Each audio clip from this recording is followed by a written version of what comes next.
시청자 여러분 안녕하십니까? 이슈를 더 쉽게 풀어드리는 더 뉴스 시작합니다. 이뇨한 국민의힘 혁신위원장이 어제 대통령 측으로부터 신호가 왔다면서 깜짝 공개한 윤심 카드가 당무 개입 논란으로 번졌습니다. 총선을 앞두고 민주당에서는 비명계가 모임을 만들어서 목소리를 내기 시작했고 이재명 대표의 험지 출마로는 계속 이어지고 있습니다. 더 정치 시간에 풀어드리겠습니다. 시진핑 중국 국가주석이 6년 만에 미국을 방문해 바이든 대통령과 정상회담을 가졌습니다. 미중 갈등 속 두 정상이 어떤 논의를 했는지 의미와 성과 알아봅니다. 먼저 오늘의 주요 뉴스부터 보시겠습니다. 전국 1,200곳 시험장에서 2024학년도 대학 수학능력 시험이 치러지고 있습니다. 이른바 킬러 문항은 없지만 국어와 수학 영역은 지난해 수능이나 9월 모의평가보다 다소 어렵다는 평가가 나왔습니다. 제주의 수능 시험장에서 1교시 도중 정전이 되는 사고가 났습니다. 해당 교실에서 시험 보던 학생 40여 명은 시험실을 옮겨 추가 시간을 부여받고 2교시를 7분 늦게 시작했습니다. 오후 들어 전국 곳곳에 비가 내리는 가운데 천둥 번개가 치는 곳도 있겠습니다. 밤부터 찬바람이 강해지면서 내일 아침엔 서울 기온이 영하로 떨어지고 첫눈이 내릴 것으로 보입니다. 현행 9%인 국민연금 보험료율을 13% 또는 15%로 올리는 방안이 국회 연금개혁특별위원회에 보고됐습니다. 더 내고 더 받거나 더 내고 덜 받는 두 가지 방향인데 구체적 수치가 제시된 만큼 개혁 논의에 속도가 붙을지 관심입니다. 300억 원대의 통장 잔고 증명서를 위조한 혐의 등으로 재판에 넘겨진 윤석열 대통령의 장모 최은순 씨에 대한 징역 1년형이 확정됐습니다. 2심 때 법정 구속됐던 최 씨는 내년 7월까지 수감 생활을 이어갑니다. 바이든 미 대통령과 시진핑 중국 국가주석이 에이펙을 계기로 회담을 열고 군사대화 재개에 합의했습니다. 반면 타이완 독립과 미국의 수출 통제 문제를 두고는 시각차를 좁히지 못했습니다.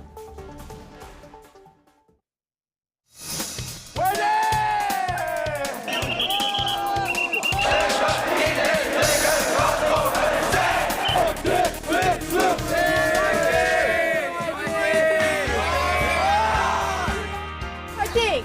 버무리 잘하고 와. 긴장하지 마라.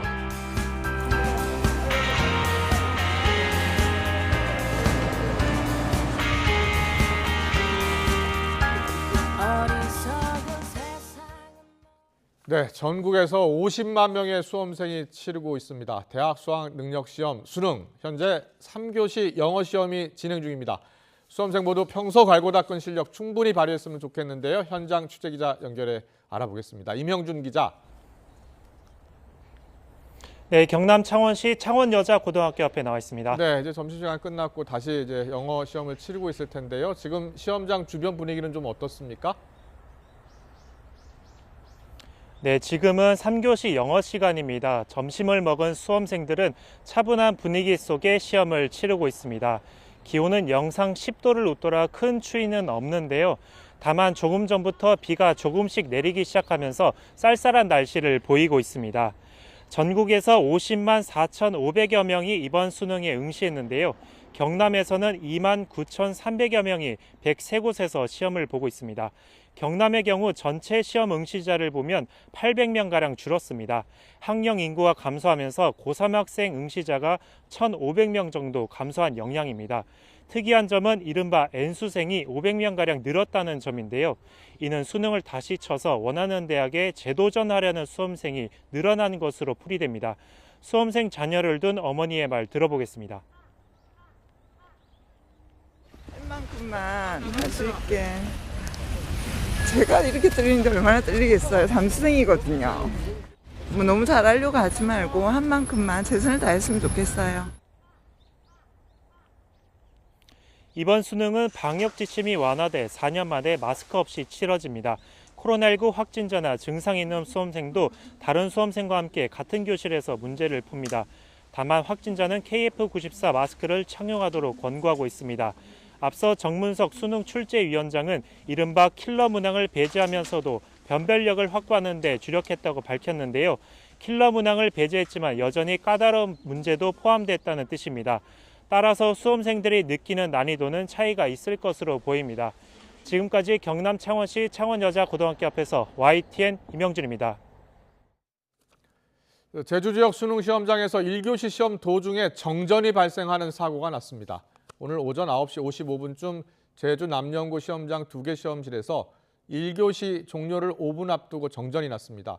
해당 시험실에서 시험 치르던 학생 40여 명은 시험실을 옮겨 5분을 추가 부여받고 시험을 치렀고 2교시도 정해진 시간보다 7분 늦게 시작했습니다. 제주도 교육청은 고사장 근처에 전봇대에 있는 개폐기가 고장나서 정전이 났다며 3교시부터는 예정대로 진행할 것이라고 했습니다.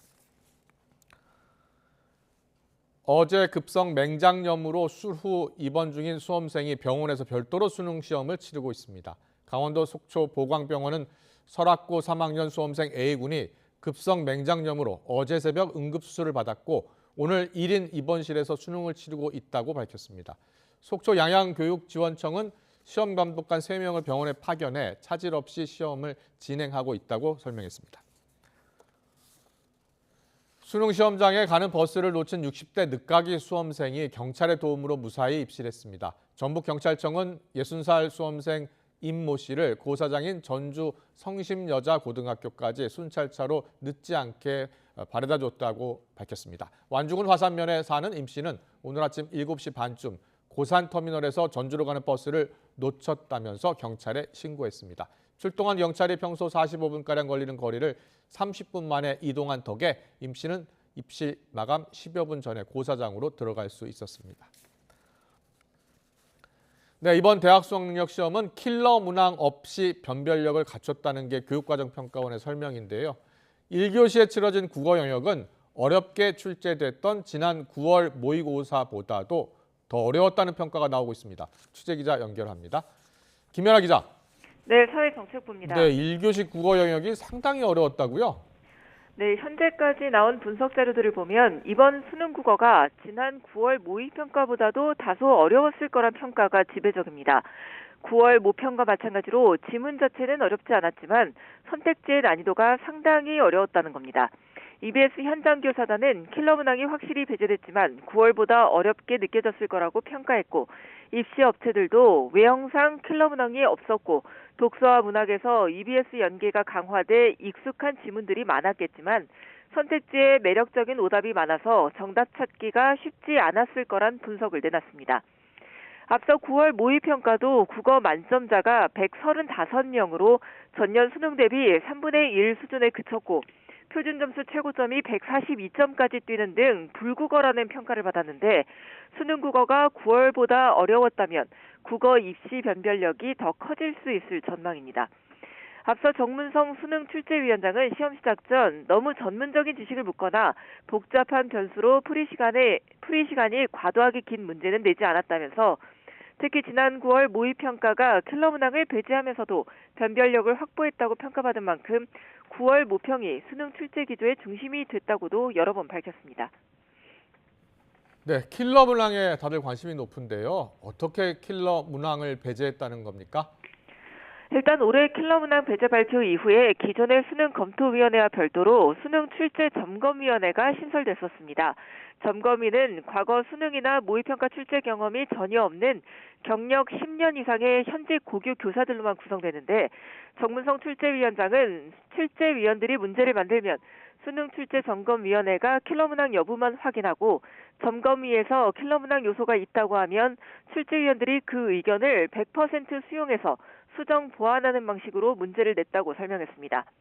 정 위원장은 이런 검증 과정을 반복하면서 최종적으로는 수능 출제 점검위에서 수능 시험 모든 문제에 대해 킬러 문항 없음을 확인받았다며 이번 수능에 킬러 문항은 없다고 자신했습니다. 지금까지 사회정책부에서 YTN 김현아입니다. 활동기한이 연장된 국회 연금개혁특별위원회가 오늘 3기 첫 전체 회의를 열고 최근 정부가 마련한 국민연금 종합운영계획안을 보고받았습니다. 특히 특위 산하의 민간자문위원회 활동 결과도 함께 보고를 받았는데 자문위는 내는 돈인 연금보험료율을 지금보다 최소 4%포인트 인상하는 방안을 제시했습니다. 국회 연결합니다. 손효정 기자. 네, 국회입니다. 네, 국회 연금투기 산하의 민간자문위원회가 구체적인 수치가 담긴 국민연금 개혁안을 제출했다고요? 네, 국민연금 개혁 방향을 논의하는 국회 연금개혁특별위원회는 오늘 국회에서 전체 회의를 열고 자문위 보고서와 정부 연금 개혁안을 보고받았습니다. 지난 5월 출범한 민간 자문위는 연금특위의 국민연금과 관련해 두 가지 모수 개혁안을 제시했습니다. 보험료율 13%와 소득 대체율 50%, 보험료율 15%와 소득 대체율 40% 이렇게 두 가지로 개혁안을 압축한 겁니다. 현재 국민연금의 보험료율은 9%고 소득 대체율은 42.5%입니다. 한마디로 두 개혁안은 지금보다 더 내고 더 받거나 더 내고 덜 받는 방향인 겁니다. 현행대로라면 국민연금기금이 2055년에는 바닥날 거란 관측이 나오는 가운데 자문위는 이번 개혁안에서 소득보장 강화와 연금의 재정 안정 사이의 균형을 고려했다고 설명했습니다. 앞서 정부가 발표한 국민연금 종합운영계획안에는 구체적인 인상률은 빠져 맹탕이라는 비판이 나왔는데 자문위 안을 중심으로 논의의 속도가 붙을지 주목됩니다. 연금특위는 오늘 보고 내용을 토대로 공론화 과정을 거쳐 내년 5월까지 최종 개혁안을 마련한다는 계획입니다. 다만 총선을 앞두고 표심을 의식하고 있는 정치권이 당장 돈을 더 걷는 쪽으로 연금 개혁을 추진하기는 어려울 거란 전망도 많습니다. 국민의힘은 보험료율 같은 수치만 조정하는 건 반쪽짜리 개혁으로 기초연금 제도와 함께 구조적 개혁이 필요하다고 강조했습니다. 민주당도 공론 조사를 거쳐 21대 국회안에 개혁안을 도출하자는 입장이지만 세부적인 논의는 더딥니다. 이런 가운데 국민의힘과 정부는 오늘 시장 전문가들과 국회에서 협의회를 열고 공매도 제도 개선을 논의했습니다. 한시적 공매도 금지 후속 조치로 개인 공매도 투자자와 담보 비율을 120%에서 105%로 낮추고 개인과 외국인, 기관의 공매도 상환 기간을 90일로 통일하는 방안을 발표했습니다. 네, 여야 정치권 소식도 알아보죠. 총선이 다가오면서 여야 모두 당 내부에서 지도부 험지 출마론이 나오고 있는데 갈등이 격화하고 있다고요? 네, 국민의힘에선 연일 지도부와 친윤 중진들을 겨냥해 불출마나 험지 출마를 압박하고 있는 인요한 혁신위원장과 당 주류들 사이에 기싸움이 이어지고 있습니다. 앞서 인 위원장은 윤석열 대통령 측으로부터 소신껏 하라는 신호를 받았다고 밝혔는데 윤심을 거론하며 중진 용퇴 압박 수위를 높였습니다. 이에 김기현 대표는 오늘 국회에서 기자들을 만나 윤석열 대통령은 당무에 개입하지 않고 있다며 당내 문제와 관련해 대통령을 언급하는 건 바람직하지 않다고 지적했습니다. 혁신위원회가 제안하는 여러 가지 발전적 대안에 대해서는 말씀드린 것처럼 존중하고 다만 당무에 개입하지 않고 있는 대통령을 당내 문제와 관련돼서 언급하는 것은 바람직하지 않다고. 자신을 포함한 지도부와 친윤계 의원들을 겨냥한 불출마, 험지 출마 압박에 대해선 당대표 초신은 당대표가 알아서 결단할 것이라고 일축했습니다. 이런 가운데 민주당에선 대표적인 비명계 의원들이 주축이 된 원칙과 상식 모임이 공식 출범했습니다. 이원우, 김종민, 조응천, 윤영찬 의원은 국회에서 기자회견을 열고 민주당이 이재명 대표 방탄에서 벗어나 도덕성을 회복하고 팬덤 정치와 결별해 당내 민주주의를 확립할 것을 요구했습니다. 이제 비명계의 프레임을 벗어 던지겠습니다. 누구를 반대하기 위해서가 아니라 민주당의 무너진 원칙을 되살리고 국민이 요구하는 상식의 정치를 세우겠습니다. 특히 비명계를 중심으로 이재명 대표 등 지도부에게 험지 출마와 기득권 내려놓기를 요구하는 목소리가 나오고 있지만 이 대표는 말을 아끼고 있습니다. 원칙과 상식에는 불참한 이상민 의원도 다음 달 초까지는 탈당을 포함해 거취를 결정하겠다고 밝힌 가운데 당내 계파 갈등이 격화할 조짐이 드러나고 있습니다. 지금까지 국회에서 전해드렸습니다. 메가시티 등 수도권 현안 논의를 위해 오세훈 서울시장과 김동연 경기도지사, 유정복 인천시장이 약 4개월 만에 공식적으로 만납니다. 수도권 빅3는 오늘 오후 서울에서 만나 수도권 도시의 서울 편입 문제는 물론 교통카드 통합과 수도권 매립지 등 여러 현안을 논의할 예정입니다. 앞서 오세훈 시장은 메가시티와 관련해 지난 6일 김병수 김포시장을, 13일에는 백경현 구리시장을 만난 데 이어 15일에는 국민의힘 뉴시티 프로젝트 특별위원회 조경태 위원장 등과 면담했습니다. 반면 민주당 소속 김동연 지사는 지방 죽이기, 선거용 속임수라며 수도권 도시의 서울 편입에 반대하고 있습니다. 유정복 시장은 국민의힘 소속임에도 김포시의 서울 편입에 대해서 공개적으로 반대 목소리를 냈습니다. 경기도 김포시 등의 서울 편입을 추진해온 국민의힘은 김포시를 대상으로 한 원포인트 특별법안을 곧 발의하기로 했습니다. 조경태 국민의힘 뉴시티 프로젝트 특별위원장은 김기현 대표와 면담을 마친 뒤 기자들에게 이같이 말하며 시점은 이르면 오늘 오후가 될 거라고 밝혔습니다.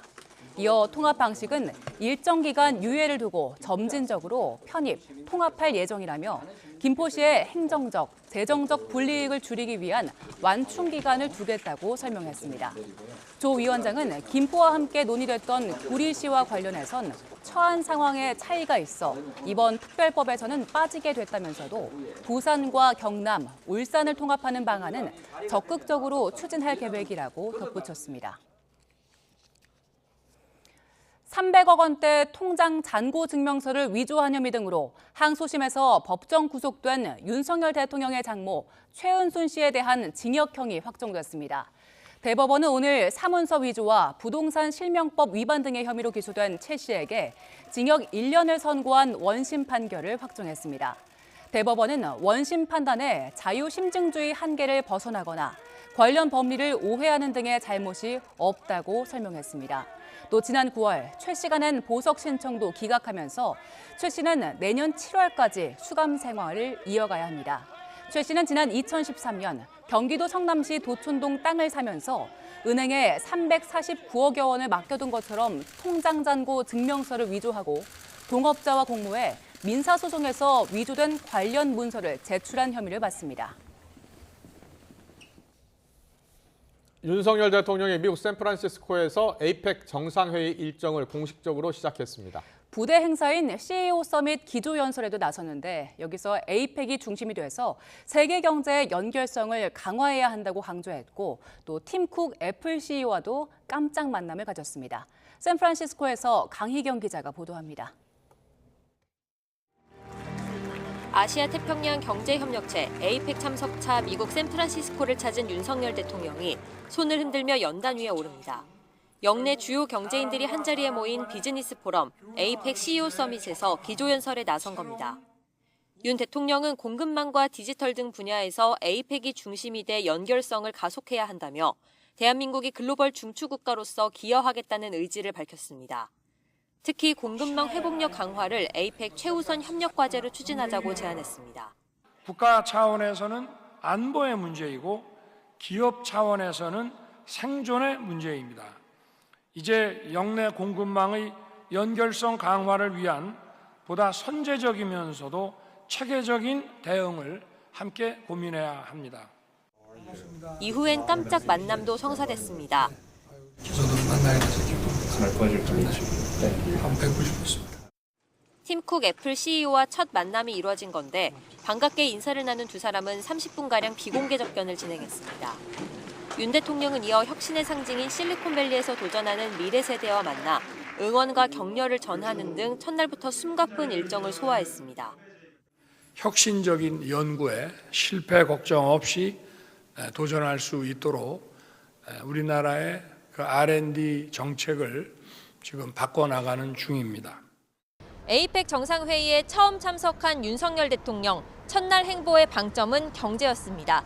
대통령실은 이번 정상회의에서 첫째도 둘째도 민생에 역점을 둘 것이라며 우리 국민과 경제에 실질적으로 보탬이 되는 협력 방안을 도출해내겠다고 거듭 강조했습니다. 샌프란시스코에서 YTN 강희경입니다. 샌프란시스코 에이펙을 계기로 만난 바이든 대통령과 시진핑 주석 4시간 넘는 긴 대화를 갖고 양국 간의 군사 대화 재개에 합의했습니다. 두 정상은 세계 2강의 충돌을 막아야 한다는 데 뜻을 같이 했지만 타이완과 수출 통제 문제를 놓고는 이견을 좁히지 못했습니다. 워싱턴에서 권준기 특파원이 보도합니다. 샌프란시스코 외곽의 100년 된 저택 앞에서 밝은 표정으로 시진핑 주석을 맞는 바이든 대통령. 짧은 악수를 나눈 뒤 회담장으로 향한 두 정상은 세계 2강의 충돌은 피해야 한다는데 한 목소리를 냈습니다. We have to ensure that competition does not veer into conflict. And we also have to manage it responsibly, that competition. That's what the United States wants and what we intend to do. 想改变对方也是不切实际的，冲突对抗的后果是谁都不能承受的。 4시간 넘는 만남에서 두 정상은 업무 오찬과 정원 산책까지 긴 대화를 이어갔습니다. 미중 양국은 지난해 펠로시 하원의장의 타이완 방문으로 끊어졌던 양국 간 고위급 군사 대화와 군 통신선을 복구하기로 합의했습니다.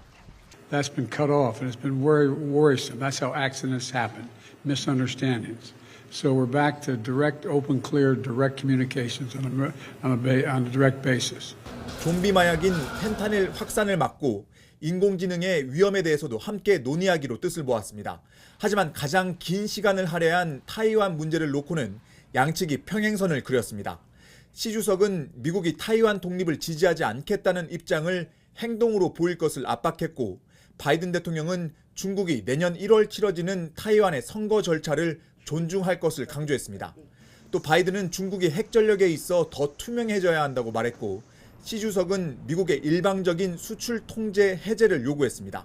That we object to Beijing's non-market economic practices and disadvantage American businesses and workers. 북한 문제와 관련해 바이든 대통령은 한반도의 완전한 비핵화를 강조하며 중국의 역할을 당부했습니다. 이번 미중 정상회담에서 공동 성명은 발표되지 않았지만 백악관은 향후 후속 대화가 있을 것으로 기대한다며 소통을 이어가길 바랐습니다. 워싱턴에서 YTN 권준기입니다.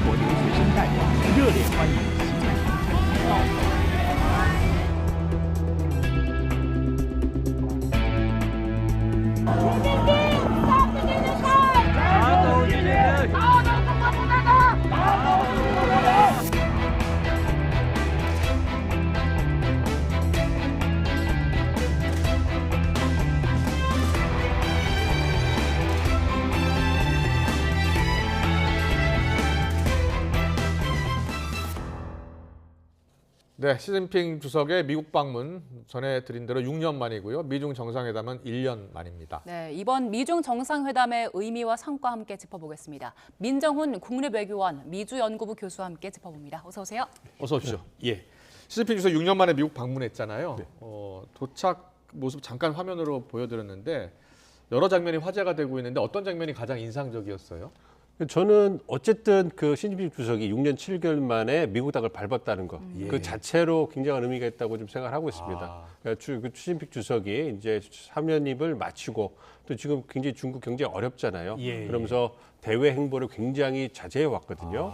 그런 상황에서 이제 그 가장 중요한 양자회담이라고 할 수 있는 미중 정상회담을 하기 위해서 나름 시진핑 주석으로 결단을 내리고 온 거거든요. 그렇군요. 네, 그렇기 때문에 그 자체만으로도 굉장한 그 결단을 내린 것이고 이것은 중국이 미국과의 관계를 개선해야만 하는 그러한 한계도 있을 것이고요. 그리고 의지도 보여주는 그런 장면이기 때문에 그 부분에서 그 자체로서 굉장히 의미가 있다고 생각하고 있습니다. 그리고 알겠습니다. 시진핑 주석이 도착할 때 모습을 저희가 보여드렸는데 그 중국 매체에서는 환영하는 교민들 모습만 담았는데 실제로 보니까 또 반대 집회도 좀 있었나 봐요. 그렇습니다. 그러니까 어느 지도자도 이렇게 외국을 가시면 아무래도 중국같이 미국같이 대국 같은 경우에는 큰 나라 같은 경우에는 찬성하는 그러한 인파도 있지만 반대하는 그 시위자도 존재하거든요. 그러니까 중국 그 시진핑 주석이 오래간만에 방미하셨으니까 그거를 이제 그 계기로 해가지고 뭐 신장 우이그 같이 소수민족이라든지 중국의 정치 시스템에 반대하는 시위자들 같은 경우에는 아무래도 그것도 시위할 좋은 계기가 됐겠죠. 그런데 중국 정부 입장에서는 오래간만에 시진핑 주석이 굉장히 중요한 미국과의 회담을 위해서 방미를 했는데 네. 여기에서 자국의 지도자를 반대하는 시자 모습이 나오면 아무래도 자국민들에게 던지는 메시지가 네. 좋지 않을 거 아닙니까? 예. 그렇기 그렇죠. 때문에 아무래도 긍정적인 모습만 보여주면서 이번 방미의 의미를 부각시키는 그러한 모습을 보여주고 있습니다. 시진핑 주석이 6년 만에 미국 땅을 밟은 것 자체가 큰 의미가 있다라는 얘기를 해주셨고, 미국도 여러 가지 이제 배려를 좀 한 것 같아요. 일단 회담 장소가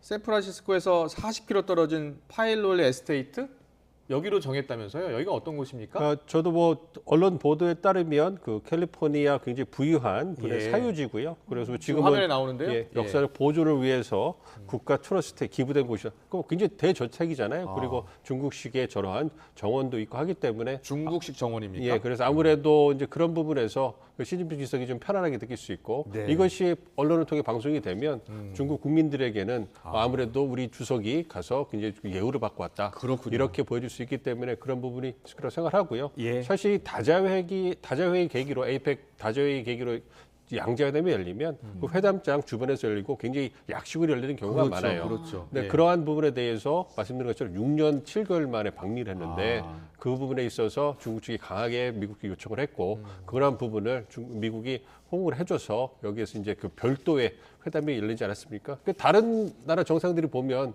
얼마나 좀 마음이 좀 그렇겠습니까? 그렇겠네요. 네, 그럼에도 예. 불구하고 이번 미중 정상회담이 갖는 어떤 의미가 굉장히 크기 때문에 예. 그러한 부분에 대해서 미국이 통큰 어떤 배려를 했다 이렇게 생각하고 있습니다. 네. 알겠습니다. 두 정상 만나서 여러 가지 의제를 논의했는데 어느 정도 합의를 본 것 그리고 여전히 이견을 보인 것 이렇게 나뉘었잖아요. 일단 이견을 보였던 의제들 먼저 짚어볼게요. 대만 문제에 대해서는 뭐 의견차를 좁히기가 힘들었나 봐요.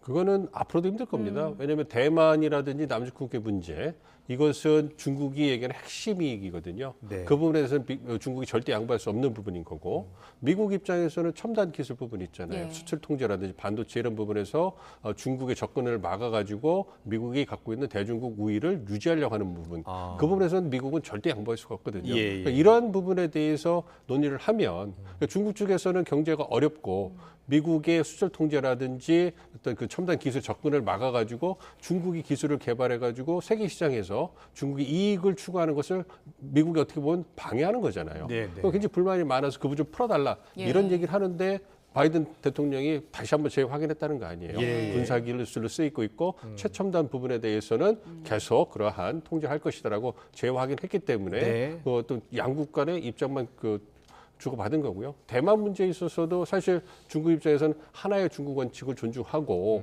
이제 대만은 중국의 땅이니까 중국이 통일을 하고 중국이 내정으로 유지하는 것에 대해서 미국은 그것을 존중해라 이렇게 주장을 하지만 예. 미국 입장에서는 또 그 대만이 전략적으로 굉장히 중요한 요충지잖아요. 예, 예. 그러니까 중국을 잘 보시면 큰 대륙이지만 이 북쪽은 한반도하고 저기 일본에 막혀 있고요. 밑에 쪽에는 필리핀이나 이런 베트남 이런 국가 다 막혀 있습니다. 예. 그러니까 대만이 있어야 해양 진출할 수 있는 굉장히 중요한 요충지거든요. 예. 그러니까 미국도 그걸 잘 알고 있기 때문에 대만을 전략적 요충지로 해가지고 중국이 태평양으로 나온 것을 막는 거거든요. 네. 그렇기 때문에 그런 부분에서 그리고 또한 중국의 TSMC 같이 그 반도체에 또 중요한 생산 시설이 있기 때문에 미국도 절대 양보할 수가 없죠. 예. 그러니까 그 부분에 대해서 서로 허심탄회하게 입장만 교환하고 이제 입장 확인하는 것으로 끝날 수밖에 없는 거죠. 예, 시진핑 주석 입장에서는 뭐 중국 경제가 좋지 않기 때문에 이 부분에 대해서 어떻게든지 좀 미국의 양보를 끌어내려고 간 거 아니겠습니까?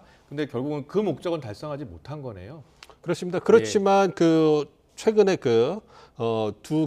양국의 경제 수장이 양자 회담을 해가지고 네. 세 가지 사항에 합의를 했어요. 그러니까 미국과 중국이 디커플링을 추구하지 않는다. 경제 어떤 블링컨 국무장관이 베이징 갔을 때 아니 요번에 제니드 앨런 미 재무장관하고요. 허링턴 중국 금융부총리가 지난 9일 10일 에이펙 정상회의 계기로 해가지고 회의를 하셨어요. 그러면서 세 가지 사항이 합의를 했는데 그게 디커플링을 추구하지 않는다. 두 번째로 이제 의사소통을 강화한다. 그다음에 어떤 그 갈등을 공동으로 관리한다. 이 부분이거든요. 그러니까 실질적인 세부 사항은 나오지 않았지만 이제 관계 개선을 위해서 양국이 노력하겠다. 이 부분에 대해서 이제 합의를 이 정도도 큰 진전이라고 볼 수 있어요? 그렇습니다. 지금까지 미중 관계가 워낙 경색돼 있었기 때문에 이제 서로 의지를 가지고 진짜 개선을 해보자, 관계를 관리해보자 이렇게 모멘텀을 만든 것 자체로 먼저 의미를 둬야 될 것 같습니다. 알겠습니다. 그리고 작년 8월에 펠로시 의원이 그 의장이 대만 방문하면서 그때 미중 사이 한라인이 단절됐었잖아요. 근데 다시 대화 채널을 좀 복원한다고 하는데 그러면 둘 사이의 군사적 긴장도 어느 정도 좀 줄어들까요? 그렇습니다. 아무래도 이제 소통을 하게 되니까요. 그러니까 미국이나 중국이나 가장 우려하는 건 뭐냐면 우발적인 충돌에 의해서 이제 두 양국의 군이 특히 해군이죠. 남중국해나 대만에 비해서 이제 그 미국 같은 경우는 자유 항행 작전을 할 거고 중국은 지금 대만에 비해 자기 영토라고 주장하기 때문에 계속 거기 경계 그 근무를 한단 말이에요. 그러면 이제 우발적으로 조우를 하게 되고 거기서 충돌이 생겨가지고 교전이 일어나게 되면 두려워하는 건 뭐냐면 이것이 그 국지전에서 끝나는 게 아니라 확전이 돼가지고 전면전으로 비화가 되면 이것은 미중 양국의 모두에게 피할 수 없는 또 치명적인 그 상처를 주기 때문에 이 부분을 막자는 거예요. 그래서 미중 양국 군사 당국 간에 왜 이런 일이 벌어졌고 어떻게 진행되고 있고 미국과 중국은 어떠한 입장이라는 걸 주고받아야 되는 거예요. 그러니까 원래 남북도 마찬가지고요. 그것도 교전 중인 국가들도 한 라인은 유지를 합니다. 그래서 어떠한 군사적 작전이 벌어졌을 때 이것을 왜 됐고 우리 입장은 무엇이고 향후 어떻게 할 것인가 이 부분의 입장을 전달해가지고 조율을 하는 거거든요. 필요 없는 마찰을 피하기 위한 그런 부분인데 그게 말씀해 주신 것처럼 지난 8월 이후로 끊겼기 때문에 이걸 복원하는 것은 미국 입장에서는 불필요한 군사적 충돌이 생겨가지고 갈등이 악화되는 그래서 미중 간의 관계가 악화돼서 특히 내년 대선을 놔두고 또 하나의 전선이 형성되는 것에 굉장히 우려를 갖고 있거든요. 그런 부분에서 어떤 조치를 취한 거다 생각합니다. 네, 지금 저희가 화면 보여주고 있는데 지난 8월 대만 해협 근처에서 중국군들이 군사훈련하는 장면이에요. 저때 좀 긴장이 잠깐 고조됐었잖아요. 주변 대만을 둘러싸고 훈련을 했기 때문에 대만에서도 강력하게 반발을 했었고요. 그렇습니다. 작년 펠로시 하원 의장이 대만을 방문한 이후에 정말로 대대적인 중국이 어떤 군사적 경고에 나섰습니다. 그래서 상당수의 어떤 중국의 어떤 군 병력이 대만 해협 쪽으로 이제 투사가 됐고요. 이와 더불어서 이제 굉장히 많은 포사격이라든지 어떤 상륙 훈련까지 막 시도하면서 다른 지역에서 시도하면서 굉장히 어떤 분위기가 굉장히 험악했었거든요. 바이든 대통령이요 오늘 중국 시진핑 주석에 대해서 타이완도 지금 선거가 있지 않습니까? 거기 개입하지 마라라고 하면서 또 회담 끝나고 나서는 시진핑이 독재자다 또 이렇게 표현을 했더라고요. 어떻게 받아들여야 되겠습니까? 그러니까 시진핑에게 대만 선거에 개입하지 말아라. 이것은 대외적으로 중국에게 대만 타이완에 대해서 미국도 굉장히 중시하는 지역이기 때문에 중국이 어떤 신중한 접근을 해야 된다. 그래서 대만 선거에 개입하는 것은 미국이 절대 좌시하지 않겠다. 만약 중국이 선거에 개입하는 게 드러날 경우에는 거기에 상응한 책임을 져야 된다라고 경고를 한 거고요. 그와 더불어서 이제 회담이 굉장히 훈훈한 분위기에서 끝나고 악사한 다음에 그러니까요. 4시간 동안 이야기했다는데 4시간 동안 그렇게 열심히 말씀하시고 나서 끝나자마자 독재자라고 얘기를 하는 거 보면 그러니까 국내 정치적으로 미국 내에 어떤 반중 감정이 어떤 대중국 견제 분위기가 굉장히 셉니다. 그래서 이번 회담에서 혹시 바이든 대통령이 시진핑 주석이 너무 약한 모습을 보여준 거 아니냐. 그렇군요. 그래서 너무 미국이 중국에게 너무 얻는 거 없이 양보할 건 아니냐 이러한 어떤 공화당 쪽에서 반발이 나올 수 있으니까 그런 걸 차단하기 위한 국내 정치적 메시지가 아닌가 생각합니다. 이제 그런 메시지가 나왔으니까 그거에 대해서 이제 블링컨 장관이나 어떤 실무진에서도 그걸 무마하기 위한 또 노력이 들어갈 겁니다. 그리고 한반도 문제 또 북핵 문제 대해서는 어떤 얘기 나눴습니까? 안타깝게도 크게 얘기가 된 것 같지는 않아요. 그러니까 한반도 비핵화라든지 어떤 북러 간의 군사협력에 대해서 중국이 보다 적극적인 역할을 해줘야 된다 이런 부분에 대해서 미국 측 입장을 전달한 것 같고요. 그 부분에 대해서 중국 측도 원론적으로는 찬성한 것 같지만 그 부분에 대해서 어떤 구체적인 보도가 나오지 않는 거 보면 서로의 입장을 전달하는 순에서 마무리된 거 아닌가 생각을 하고 있습니다. 말씀드린 것처럼 양자 관계에 많은 의제들이 있잖아요. 이와 더불어서 우크라이나 전쟁이라든지 이스라엘 하마스 분쟁 같은 굉장히 지금 지속되고 있는 국제적 현안들이 많기 때문에 어떤 그러한 현안들에 대해서 논의를 하다 보니까 아무래도 북한 문제는 후순위로 밀린 것이 아닌가 그런 생각이 듭니다. 그렇군요. 자, 일단은 시진핑 주석의 미국 방문에 대해서도 일단 의미가 있는 것이고 미중 간 일단 여러 문제에 대해서 크게 합의는 보지 못했습니다만 첫 단추를 꿰었다라고 보면 될 것 같은데요. 시진핑 주석 이제 미국 방문에 맞춰서 중국도 보니까 그 금문교 방문했었던 38년 전에 그 사진도 공개하고 여기에서 시진핑 주석, 바이든 대통령도 시진핑 주석에게 이 누구야 이렇게 하면서 친근감도 표시했어요. 향후에 미중 관계 어떻게 전망하세요? 그러니까 미국이 현재 추구하는 그 대중국 정책 기조는 경쟁적 공존입니다. 그러니까 경쟁을 치열하게 첨단 기술 분야를 중심으로 해서 치열하게 경쟁을 하되 서로 디커플링을 하지 않고 서로 공존하겠다. 그러니까 치열한 경쟁을 통해서 선의의 경쟁을 하겠다. 이렇게 주장을 하는데요. 뭐 사실 선의의 경쟁은 아니겠죠. 자국 이익을 위해서 중국을 몰아붙이니까. 어쨌든 미국 입장에서는 중국과의 관계를 관리하는 것이 내년 대선도 있고요. 그리고 바이든 행정부가 출범해서 첨단 기술 분야를 중심으로 해서 수출 통제라든지 대중국 압박을 했는데 이 부분에 있어서 워싱턴 정가에서는 어느 정도 성과를 거뒀다라 이렇게 평가를 하고 있는 것 같아요. 그래서 그 초기의 압박을 갖고도 중국이 생각보다 많이 흔들리고 미국의 공격에 많이 약한 모습을 보이더라. 그러니까 제대로 된 대응이 나오지 못하더라. 이걸 보고서 이제 공격의 수위를 조절하는 게 필요하다. 왜냐하면 중국이 흔들리면 이것은 궁극적으로 미국에게도 어떤 그 바람직하지 않기 때문에 어떤 중국과의 관계를 관리하면서 이제 계속 끌고 가려는 이런 움직임이 보이기 때문에 먼저 손을 내밀었다 생각을 하고 있습니다. 그렇기 때문에 서서히 그 어떤 그 양국 간의 관계, 어떤 미국 내 상황을 고려하면서 어떤 하나하나의 어떤 그 실타래를 풀면서 던질 거 던져주고 얻을 거 얻으면서 관계를 관리해 나가는 모습이 이루어지지 않을까 생각하고 있습니다. 그렇군요. 시진핑 주석 바이든 대통령 만나고 나서 기업인들도 만나는 것 같더라고요. 만찬을 가진다고 하는데 상당히 많은 눈에 띄는 인물들이 많았어요. 그렇습니다. 아무래도 중국이 어쨌든 세계의 노동 시장이었고요. 이제 그 체질 개선을 중국 경제 체질 개선을 하면서 뭐 중국제도 2025 하면서 첨단 기술 분야로 체질 개선을 하려고 하고 있지만 여전히 매력적인 시장이거든요. 즉 중국에서의 중국에 대한 어떤 외국인들의 투자가 감소하고 있다고 하지만 중국 시장을 대체할 만한 시장이 없는 게 사실입니다. 그렇죠. 누구를 만납니까? 그러니까 보면 팀 쿡, 테슬라, 애플 CEO, 일론 머스크, 테슬라 테슬라 CEO, 그러니까 굉장히 큰 손들을 만나는 거죠. 큰 손들을 만나면서 왜냐하면 그 기업들이 중국에다가 시설이라든지 많은 투자 그리고 중국 시장이 자회사의 어떤 시장에서 굉장히 큰 어떤 규모를 차지하는 그 기업들 같은 경우에는 중국과의 관계가 굉장히 중요하거든요. 이것은 자기 회사의 매출로 직결되는 부분이기 때문에 그런 부분에서 관리를 해야 되니까 이번 최주석이 어떤 주최하는 만찬에 300명 이상이 참석을 하고 표를 못 구해서 막 대기하고 있다 이런 모습을 보이잖아요. 그러니까 미국 정부에서는 중국 견제를 통해 가지고 이제 뭔가 좀 중국을 좀 경제 성장이 있어가지고 좀 지연시키려고 하고 있지만 여전히 기업인들 입장에서 보면 중국만한 시장이 없기 때문에 그러한 부분에서 자기 회사, 기업의 이익을 계속 추구하려는 모습이 보이기 때문에 정치와 경제가 좀 이렇게 벌어지는 이런 모습이 미국 내에서 보여주고 있는 것입니다. 알겠습니다. 하나 질문만 더 할까요? 미중 갈등으로 우리나라 지금 대중국 의존도 높잖아요. 근데 미중이 갈등하면서 우리나라도 여러 가지 손해를 보는 분야가 많아서요. 반도체 수출도 제한받고 있고요.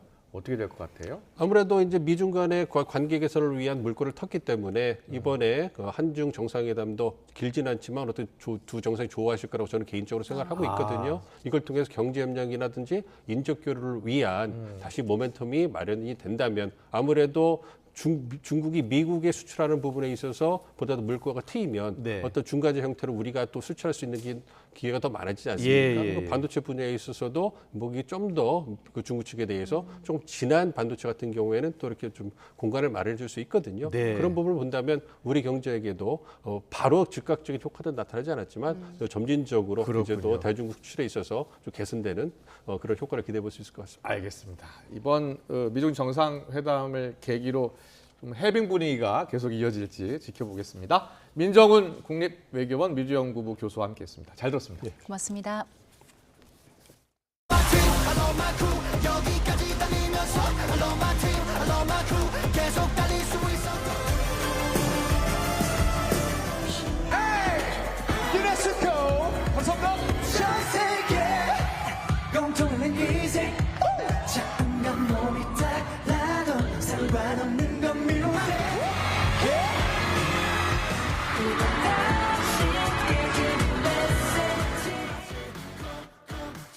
We are honored to take part in this event.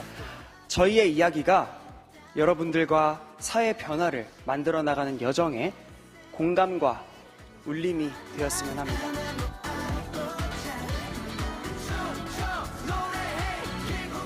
네, 지금까지 세븐틴이었습니다. 세븐틴 감사합니다.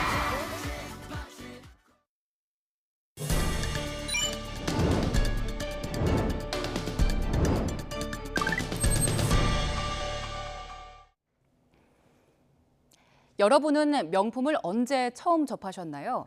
요즘은 사회 초년생부터 명품을 접하는 경우가 자주 보이는데요.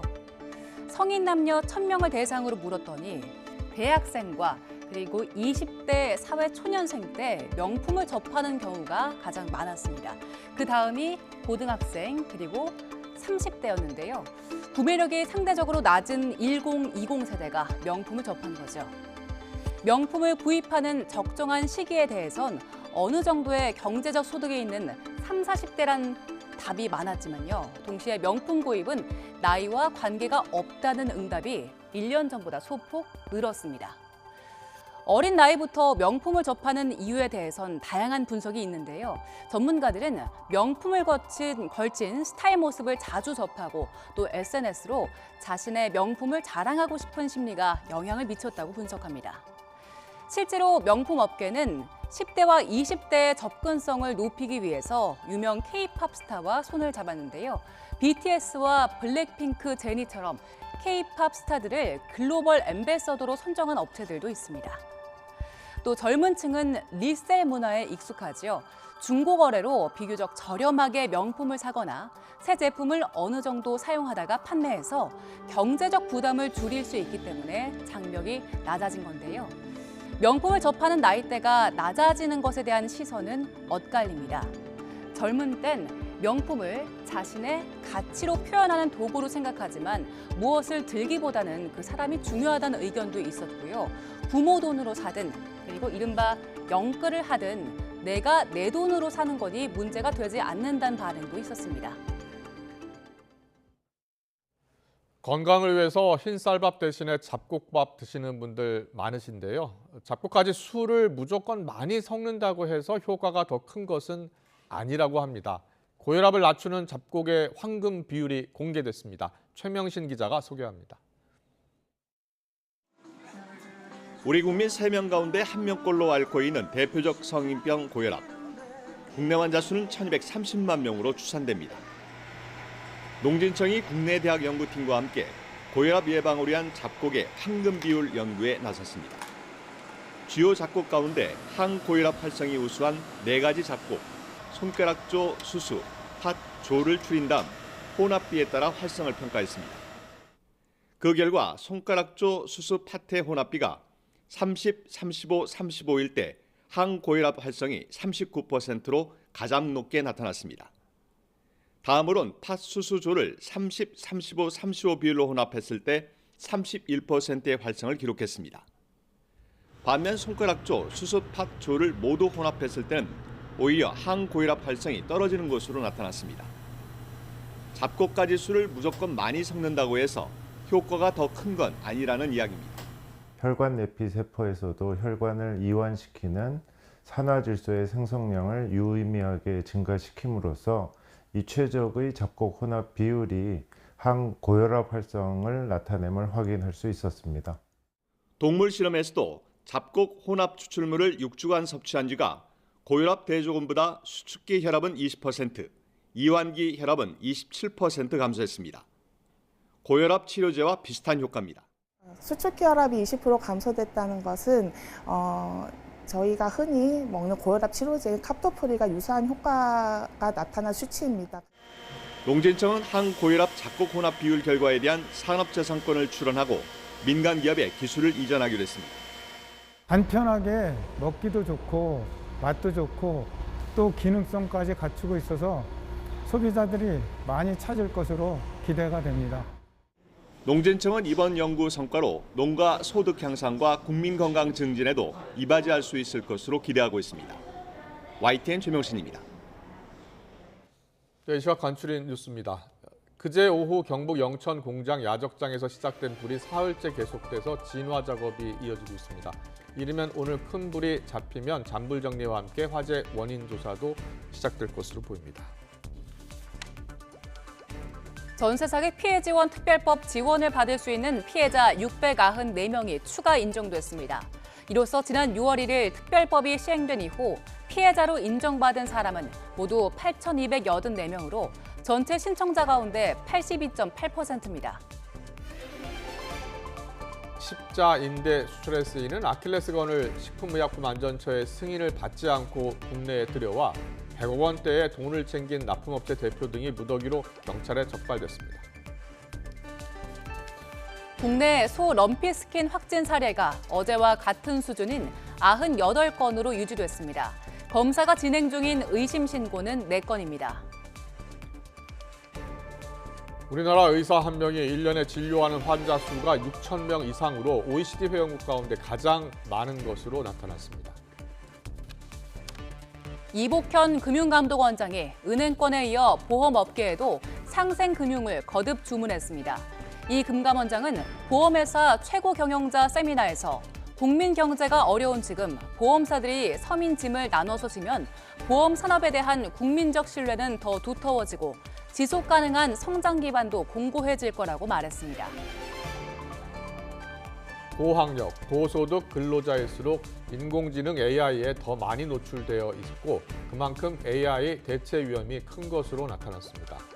AI 노출 지수가 가장 높은 직업은 화학공학기술자, 발전장치 조작원, 또 철도와 전동차 기관사, 상하수도 재활용 처리장치 조작원과 금속재료공학 기술자였습니다. 정보라 작가의 소설 저주토끼가 미국에서 가장 권위 있는 출판 문학상인 전미도서상 최종 후보에 올랐지만 수상이 불발됐습니다. 전미도서재단은 번역 부문 최종 후보에 오른 5개 작품 가운데 브라질 작가 스테니오 가르델의 남아있는 말들을 수상작으로 발표했습니다. 수능이 어느덧 끝을 향해 달려가고 있습니다. 전국 곳곳에 추위를 부르는 비가 내리고 있고요. 현재 서울 기온은 여전히 6.8도에 머물고 있습니다.